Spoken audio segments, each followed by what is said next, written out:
So what's up din lahat mga kaibigan. For today's video kami po ay may binabalance na 4 na gulong. Mga tropa. Kunti na lang yan eh. Kunti na lang. Kaibigan. Talagang ito yung aming sibog ngayon. Maraming salamat sa nag-sponsor. Salamat sa sponsor. Maraming salamat sa sponsor. Buhay. Ha? Kaya buhay na naman ang mga tropa. So ito po yung aming sibog ngayon. May nag-sponsor. Salamat sa kapamilya ni Paps. Paps, maraming salamat ha. Talagang buhay na naman ng mga tropa. Kahit na mainit. Mainit na yun. Sakto yung pag-alis ni Jeff, no?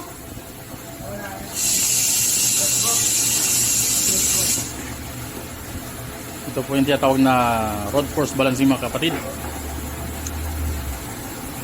Pati yung cellphone ko parang kwan eh. Ganda ng road course, no? Ah, Ang galing nga talikod dyan, no? galing harap yan. Baka di nagpapahangin to.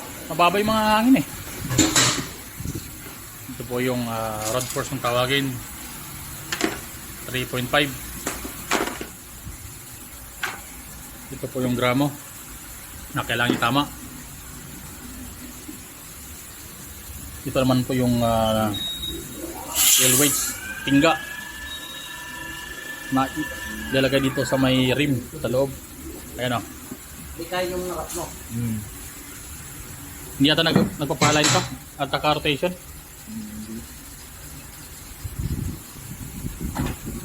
Ito po yung gulong mga kapatid. Michelin. Ito yung Michelin Primacy. Made in Thailand to. Naubos mo rin, no? Pakorti-korte. Ano kaibigan, survive?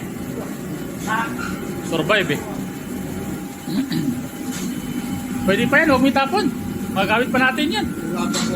Malagyan ng biko. Pops, pwede pa lagyan ng biko to. Oo.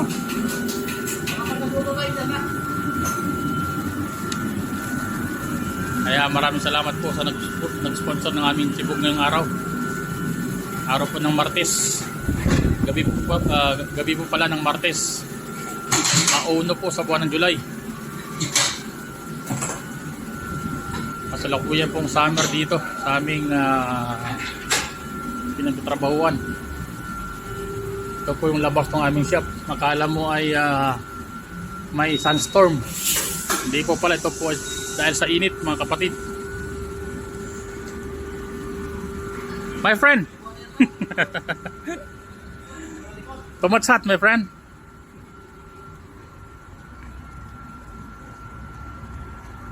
Pansinin mga kapatid yung kalsada. Akala mo may sunstorm. Hindi po yan sunstorm. Yan po dulot ng init. Yung humidity.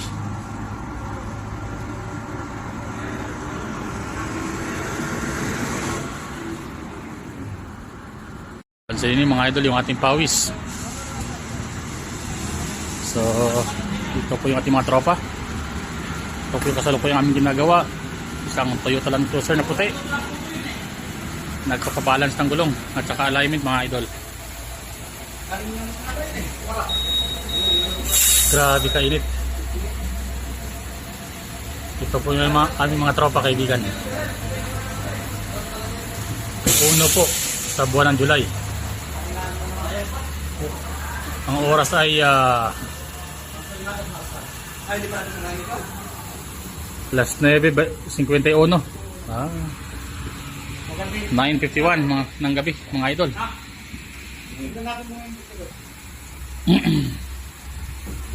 No kaibigan.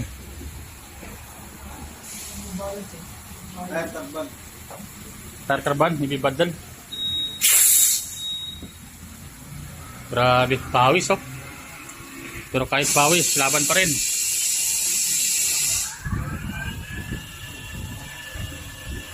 Trabaho mo rin, papainit. Tapos susugal mo lang yung pera mo. Ha? Susugal mo lang yung pera.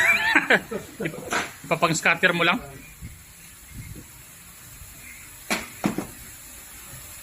So pagkatapos tanggalin ng lumang tingga, Ikutin ulit.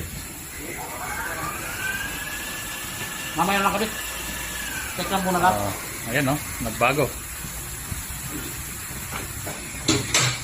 So, kasalukuyan nang ilalagay yung mga bagong pingga.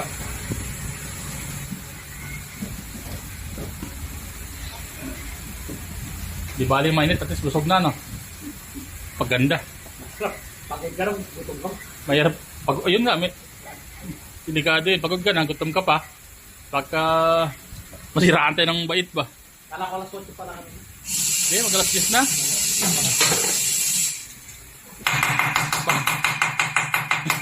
Ano, gamot sa bato? Aljon, Oo. gamot sa bato. Ayan no. Iwan ko, anong ano yan? Napaka- Wish yata yan eh. Masarap daw. Parang kwanto. Yung pagkain namin. Oh. Gamot sa bato. Mm. Saka lang kami pala sa ano. Mm. Saka lang ako. Mm. O ito. So yung rim mo. Ito, gar-gar. Naka-method rim. Naka method wheels. Ito po yung tire brand. Michelin. So 55R17.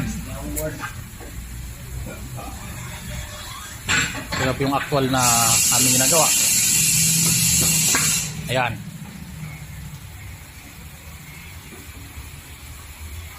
Tatlong rim niya. Palaging ano eh. Full eh. Saan? Yung pinagtatago na afro ngayon. Siya lang yung may skill na rin. Yung iba guling yung skill siya. Tatlong rim rin yun. Ha? Nilalating rin. Yung sa kamag-anak mo? Tatlo yung skill na rin. Pero as lang yan. Ang tawag mo sa lalaki pa. Sadik! Ano sir? Dapat ano yun? Bayaw. Bayaw. Oo. Wala. Pero yung anak ko tawag niya dito. Ano yan? Ano sila? Dito yung nasa tawag ng kapatid. Yung kanto. Alam mo,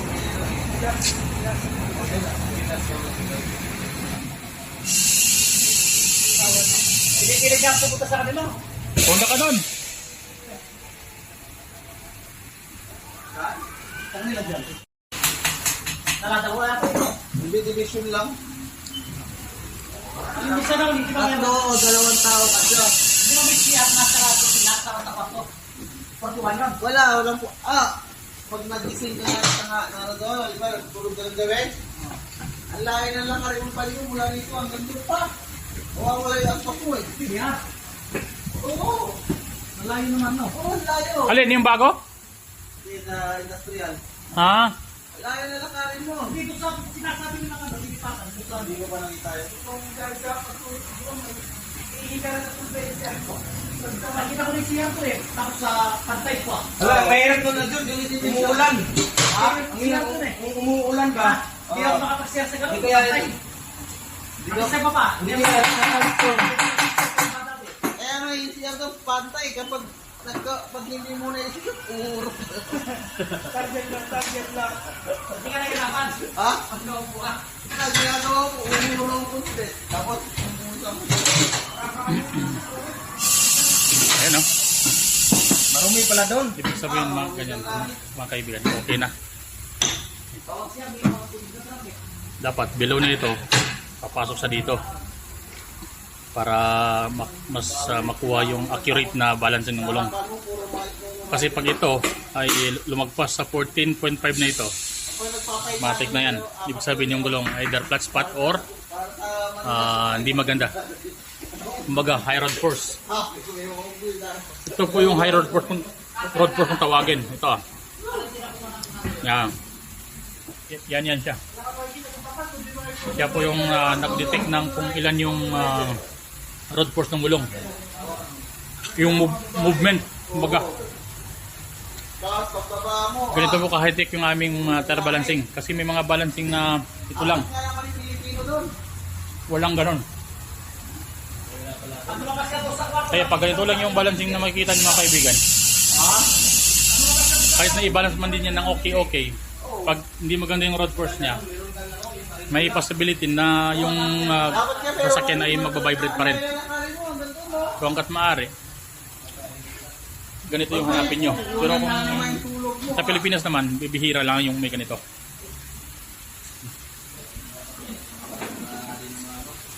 Dito kasi sa Doha, Qatar, masilan yung mga Arabo.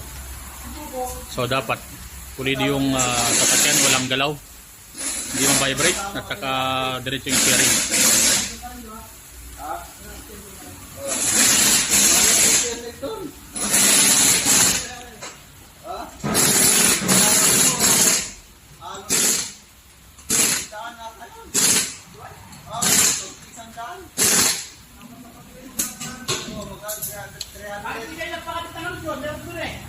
Alright.